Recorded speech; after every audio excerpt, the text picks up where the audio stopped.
இது சட்டமன்ற பொறுப்பு யாருக்கும் கிடையாது. இது எப்படின்னா ஒரு ஒரு இந்த தேர்தல் வரைக்கும் ஆய்வு எப்படின்னாக்கு மாநிலத்தில் உள்ள முக்கியமான தலைவர்கள் அந்தந்த சட்டமன்றத்தில் போய் அவர்கள் அங்கு இருக்க பிரச்சனைகள் என்னன்னு பார்த்து அது சரி பண்ண வேண்டும் என்பதற்காகத்தான் இது நிரந்தரமான பெர்மனண்டான போஸ்ட் ஒன்றும் இல்லை.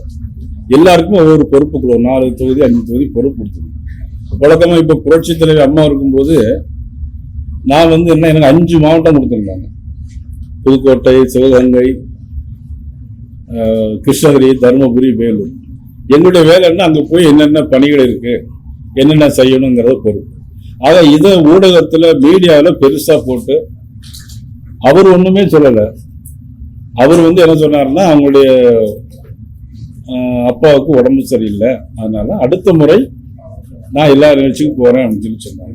இதை நீங்க எல்லாம் பெருசுப்படுத்தி வேற உங்களுக்கு மீடியா ரேட்டிங்கை கூட்டதுக்காண்டி நீங்க எல்லாரும் பெருசுப்படுத்திட்டீங்க. இது ஒரு சின்ன சாதாரண விஷயம், கட்சியில் அன்றாட நடக்கக்கூடிய விஷயத்துல ஒரு சாதாரண விஷயம்.